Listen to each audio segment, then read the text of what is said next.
রূপা, মৌসুমী, আজকে তোদের দুজনকে ঘটক মশাই এসে দেখে যাবেন।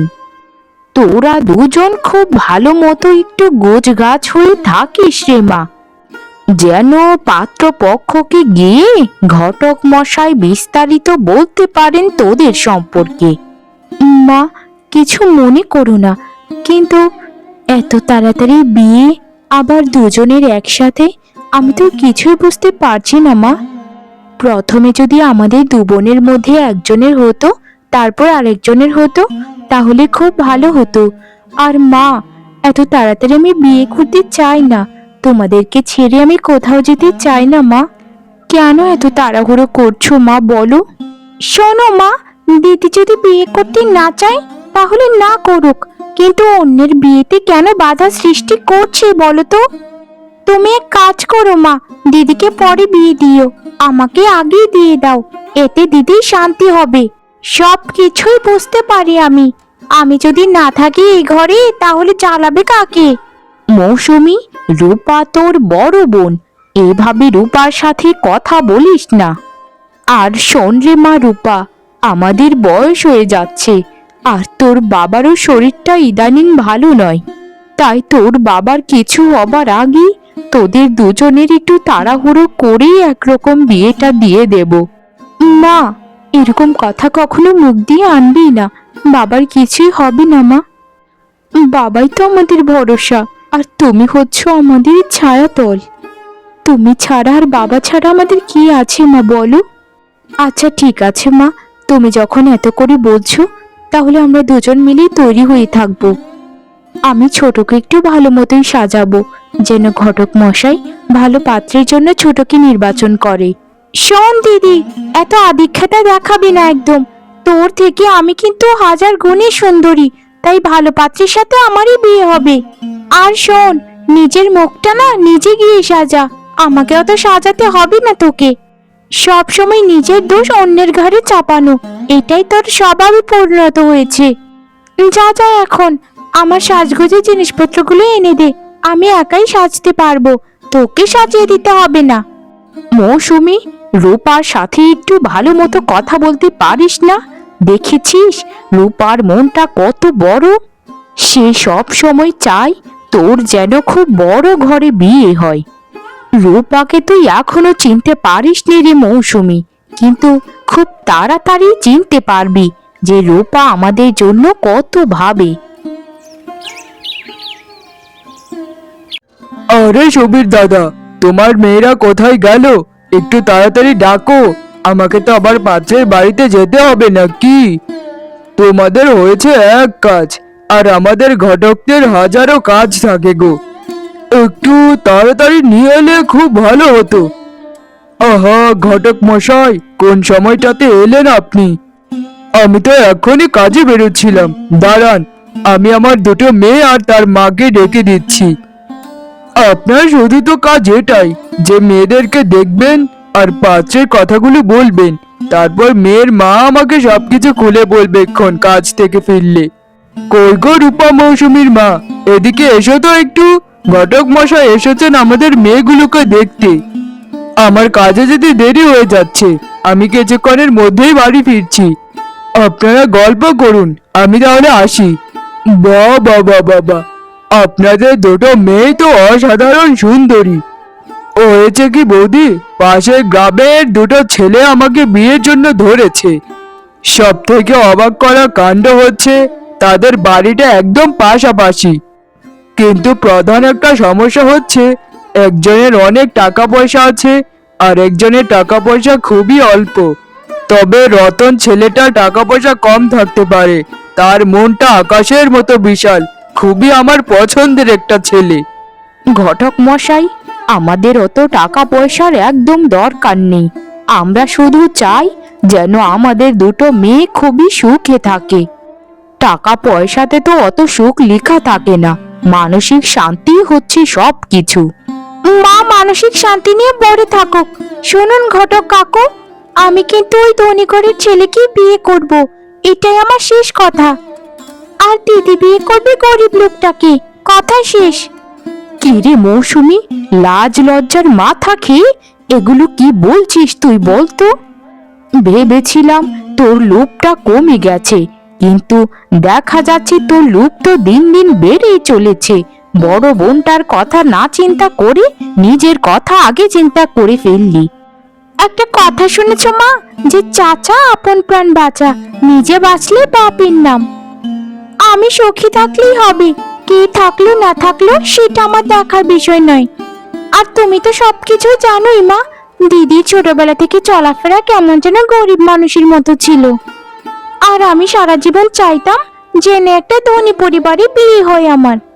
মা, ছোটকে দয়া করে আর কিছু বলো না গো। ছোট যা বলেছে সে তো খারাপ কিছু বলেনি।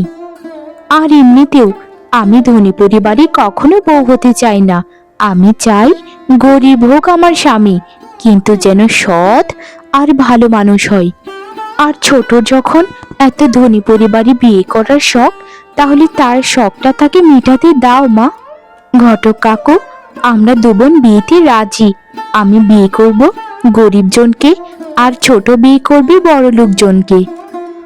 বাবা, তাহলে তো খুবই ভালো হলো, এখানে সব সিদ্ধান্ত জেনে নিতে পারলাম।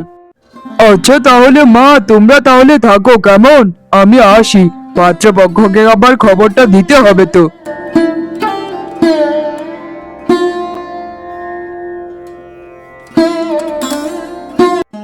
এই হলো আমার ছোট্ট ঘর। এই ঘরে তুমি থাকতে পারবে তো গিন্নি? আমার টাকা খুব বেশি নেই, কিন্তু তোমার পাশে আমি সারা জীবন থাকবো। আর আমি টাকা জমাচ্ছি গিন্নি, খুব তাড়াতাড়ি এই বাড়িটা ভেঙে বড় একটা বাড়ি করব। তুমি জানোই গিন্নি, এই তিন কোলে আমার কেউ নেই, মা বাবা ভাই বোন কেউই নেই। এখন এই তিন কোলে শুধু তুমিই আছো। ওগো, তুমি এরকম ভাবে বলো না। তোমার থেকে বড় সম্পদ এই পৃথিবীতে আর কিছু আছে নাকি? আর সব থেকে বড় কথা হচ্ছে, তোমার সাথে জেনে শুনেই আমি বিয়ে করেছি। তুমি যদি রাস্তাতেও থাকো, তাহলে ওখানেও আমি তোমার সাথে থাকতে রাজি আছি। আর আমার বড় দালানের একদম প্রয়োজন নেই, এই ছাদটাই আমার কাছে অনেক। আর আমার আরো ভালো লাগছে জানো তো কেন? আমার আর ছোটকির বিয়ে একই গ্রামে পাশাপাশি বাড়িতে হয়েছে।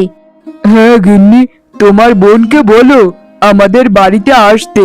আর তুমিও পারলে ওদের বাড়িতে যেও, তোমার বোনের সাথে একটু গপ্প সপ্প করার জন্য। হা হা হা। তাহলে তোমার একঘেয়েমি লাগবে না গো গিন্নি। আচ্ছা গিন্নি, তাহলে আমি একটু বাজারে যাচ্ছি, বাজার থেকে কিছু কিনে নিয়ে আসি, তারপর জমিয়ে রান্না করোক্ষণ।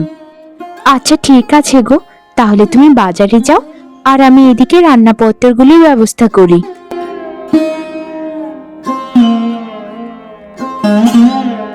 শোনো, আমাকে তুমি চাকর বানিয়ে রাখোনি, যে তুমি যা বলবে তোমার জন্য আমি তাই করব। আমার মতো বড়লোকের ছেলের কাছে বিয়ে হয়েছে, এটাই তো তোমার সাত কপালের ভাগ্য। তুমি আমার সাথে আর একটাও কথা বল, এই সংসার যদি থাকতে চাও তাহলে থাকবে, না হলে বের হয়ে যাবে। তোমার স্থানটা ভুলে যেও না, যে তুমি কোথা থেকে উঠে এসেছো এ বাড়িতে। কেন যে গরিব ঘরের মেয়েকে বিয়ে করতে গেলাম, এটাই হচ্ছে আমার খারাপ কপাল। এসব তুমি কি কথা বলছো? আমি হচ্ছি তোমার বিয়ে করা বউ। আমি তো তোমার কাছে গয়না চাইতেই পারি। আর আমাকে যখন বিয়ে করে এনেছো, তখন তো একটা গয়নাও আমাকে দাওনি। আমি তো জানতাম তোমরা বড় লোক, কিন্তু বড় লোকের পরিচয় কোথায় দিলে? সেই তো ছোট লোকের মতোই গয়না না দিয়ে বউ নিয়ে এসেছো। আমি যে কেন এরকম ধনী ঘরের ছেলেকে বিয়ে করতে গেলাম, এর থেকে তো ভালো ছিল আমি ওই গরিব লোকটাকেই বিয়ে করতাম। বড্ড ভুল করে ফেলেছি আমি, বড্ড ভুল। ভুল যখন করে ফেলেছো, তাহলে বাড়ি থেকে চলে যাও, কেউ তোমায় আটকাবে না। আর এখন থেকে যদি ঘরের বাইরে বেরিয়েছো তো, তাহলে তোমার পা ভেঙে ঘরে ফেলে রাখবো। তোমার ব্যবহারে কিন্তু ধনী ঘরের ছেলের একদম পরিচয় দিচ্ছই না। জানি না জীবনে কত বড় পাপ করেছিলাম, যার জন্য এখানে বিয়ে করতে রাজি হলাম। আমি এখন একা থাকতে চাই একটু, তোমার সাথে এখন আর কথা বলতে চাই না। ব্যবসার কাজে আজকে আমায় শহরে যেতে হবে, আসতে মাসে খানি সময় লাগবে। বলছিলাম যে মেয়ে দুটোকে তো বিয়ে দিয়েছি, সে অনেক দিন হয়ে গেল, এখন পর্যন্ত কোনো খোঁজ নেই আমার দুটো মেয়ের। চলো না গো, একই গ্রামে যখন বিয়ে হয়েছে তাহলে আমরা দুজন মেয়ের সাথে দেখা করে আসি। মেয়েগুলোর জন্যে না কলিজাটা খুব পড়ছে। তুমি একটু সময় বের করো না গো, যেন আমরা খুব তাড়াতাড়ি ওদের বাড়িতে যেতে পারি। গিন্নি, মেয়েগুলো তো আমারও। আমার কি কম কষ্ট হচ্ছে বলো? তবে নতুন যে কাজটা নিয়েছি সেটার জন্যই তো আটকে আছি। কয়দিনের মধ্যেই আমি যাব। শুধু আমি একা নই গিন্নি, তোমায় নিয়েই যাব। জানি না আমার মৌসুমী আর রূপমা কেমন আছে। আমরা দুজন গিয়ে আমাদের জামাইদেরকে বলবো যে আমাদের সাথে করে মেয়েদেরকে দিয়ে দিতে। কিছুদিন বাড়িতে রেখে আবার পাঠিয়ে দেব না হয়। তুমি একদম ঠিক কথাই বলেছ। আমি এটাই চাই যে আমাদের দুটো মেয়ে আমাদের সাথে দুদিন থাকুক। যতদিন আছি বেঁচে ততদিন আমার মেয়েদের স্মৃতি বুকে আগলে নিয়ে বেঁচে থাকবো। একই গ্রামে একই পাড়াতে পাশাপাশি দুটো বাড়িতে দু বোনের বিয়ে হয়েছে। তবু মৌসুমীর কত অভিমান, আমার সাথে একটি বারও দেখা করতে এলো না। প্রায় একটা মাস কেটে গেছে, জানি না সে কেমন আছে। আজকে উনি আসুক, ওনাকে বলে মা বাবার সাথে খুব শীঘ্রই আমি দেখা করতে যাব। মা বাবাকে তো কতদিন দেখি না। আমার না মা বাবার কথা খুব মনে পড়ছে। আর মৌসুমীটা যে কেমন আছে একটু যদি খবরটা নিতে পারতাম তাহলে খুবই ভালো হতো। আমি না হয় যাই ওদের বাড়িতে, সামনাসামনি গিয়ে না হয় জিজ্ঞেস করি। কে গো গরিব ঘরের মেয়েরা, কি শুরু করেছো? হ্যাঁ, আমার বাড়িতে এলে কেন তুমি? মাসিমা, দয়া করে রাগ করবেন না। আমি আসলে আসতে চাইনি, কিন্তু ছুটকিকে কতদিন ধরে দেখি না, ভাবলাম ছুটকিকে গিয়ে দেখে আসি। আমাকে ক্ষমা করে দিন মাসিমা, আপনাদেরকে বলে আসা উচিত ছিল। আমি মৌসুমীকে একটা নজর দেখে এখান থেকে চলে যাব। একটু ডেকে দিন না মাসিমা। কোথায় গেলি রে হতচ্ছাড়ি, ছোট লোকের মেয়ে? এদিকে আয় বলছি। দেখ এসে কে এসেছে তোর সাথে দেখা করতে। সারাটা দিন তো কোনো কাজ কর্ম নেই, পায়ের উপর পা তুলে খাবে আর ঘুমোবে। কই রে মেয়ে, এদিকে আয়। আরে দিদি, তুমি এখানে কেন এলে? আমি কি তোমায় কখনো বলেছি যে আমাদের বাড়িতে এসো? যাও যাও দিদি, বাড়িতে যাও তোমার। আমার এখানে আর কখনো এসো না। আর আমি খুবই ভালো আছি, আমাকে দেখতে হবে না। যাও যাও দিদি, বাড়িতে চলে যাও, এখানে আর থেকো না তো। ছোটকি, তোর নাক চোখ এরকম লাগছে কেন রে? তোর কি হয়েছে বল না রে আমায় বোন। তোর নিশ্চয়ই কিছু হয়েছে, না হলে আমার বোনটাকে সেই ছোটবেলা থেকেই চিনি। তোকে তো এরকম লাগার কথা নয়। আমি আছি ছোটকি, কাউকে তুই একদম ভয় পাবি না। সব সত্যিটা আমায় খুলে বল, তারপর আমি ব্যবস্থা নেব। কি রে ছোটকি, কথা বলছিস না কেন? আমায় বল, কাউকে তুই ভয় পাস না। তুমি কি পাগল হয়ে গেছো দিদি? আমার কি হবে আবার? দেখছো না আমি কত সুখে আছি। আমার এখানে রাজরানীর মতো থাকতে হচ্ছে। আমার শাশুড়ি মা খুবই ভালো মানুষ, আমাকে দিয়ে কোনো কাজই করান না। তুমি এখান থেকে চলে যাও বলছি। তুমি হচ্ছ গরিব ঘরের বউ, তুমি তোমার মতো থাকো আর আমি আমার মতো। জানি না ছুটকি তোর কি হলো, তবে আমি এর সত্য উদ্ঘাটন করবই করব। আমি চলে যাচ্ছি, কিন্তু তোকে একটা কথা বলি যাই, তুই কিন্তু অনেক সাহসী মেয়ে, কখনো ভেঙে পড়বি না। আর তোর দিদি তোর সাথে সারা জীবন আছে আর থাকবে। যা কোনো দরকার হলে আমাকে বলবি। আজকে দিদি আমার চেহারাটা দেখে ঠিকই বলে ফেললো যে আমি সুখে নেই। যতই হোক, দিদি তো আমার নিজের মায়ের পেটের বোন। এই সংসারে আমি তো ভালো নেই রে দিদি, ভালো নেই।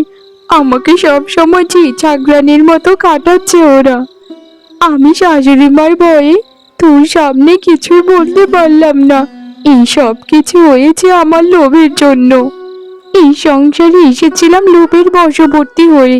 ভেবেছিলাম ধনী বাড়িতে বিয়ে হচ্ছে, আমাকে কত কিছু দেবে, রাজরানী করে মাথায় তুলে রাখবে। কিন্তু এখন দেখা যাচ্ছে সব কিছুই তার উল্টো। আমাকে রাজরানী নয় রে দিদি, চাকরানী করে রেখেছে আমায়, চাকরানী। দিদি, আমায় ক্ষমা করে দিস তুই। আমি আমার পাপেই শাস্তি পাচ্ছি রে দিদি, পাপেই শাস্তি পাচ্ছি। আরে আপনারা আপনারা এখানে কি চান বলুন তো?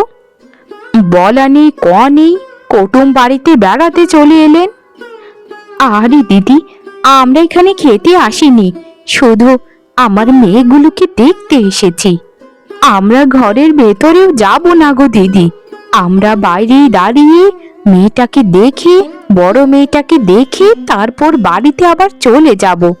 দিদি, দয়া করে যদি মেয়েটাকে একটু ডাকতেন তাহলে খুবই ভালো হতো। কতদিন ধরে দেখি না আমার মেয়েটাকে, একটু ডাক দিন না দিদি, রাগ করবেন না। এক তো ছোট লোকের মতো না বলে কয়ে চলে এলেন, আবার বলছেন যে আমি ডাক দিতে। তা আমাকে কি চাকর বাকর পেয়েছেন নাকি? মা, বাবা, তোমরা এসেছো?